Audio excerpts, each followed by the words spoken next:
পরপর অগ্নিকাণ্ডের ঘটনা নাশকতা কিনা জনগণের মনে প্রশ্ন দেখা দিয়েছে, বললেন রুহুল কবির রিজভী। বিস্তারিত সংবাদ। বিএনপির জ্যেষ্ঠ যুগ্ম মহাসচিব রুহুল কবির রিজভী বলেছেন, পরপর অগ্নিকাণ্ডের ঘটনায় দেশের জনগণের মনে নানা প্রশ্ন দেখা দিয়েছে। একটা বড় ধরনের সিরিজ নাশকতার ঘটনা ঘটতে পারে, জনগণ এমনটা মনে করছে।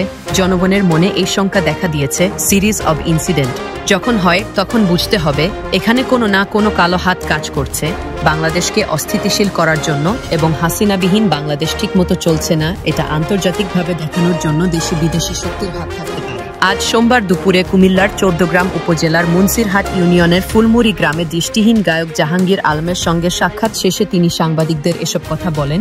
সম্প্রতি জাহাঙ্গীর আলম নামে দৃষ্টিহীন ওই ব্যক্তির গান সামাজিক যোগাযোগ মাধ্যমে ছড়িয়ে পড়ে।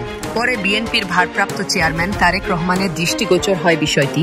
তিনি আমরা বিএনপি পরিবার সংগঠনকে দৃষ্টিহীন জাহাঙ্গীর আলমের খোঁজখবর নেওয়ার দায়িত্ব দেন। এরই ধারাবাহিকতায় আজ সোমবার জাহাঙ্গীর আলমের বাড়িতে আসেন বিএনপির নেতারা। এ সময় জাহাঙ্গীরের পরিবারকে আর্থিক অনুদান তুলে দেয় সংগঠনটি। রুহুল কবির রিজভী বলেন, নির্বাচন মানেই গণতন্ত্র নয়, নির্বাচন হচ্ছে গণতন্ত্রের প্রধান একটি জ্বালানি।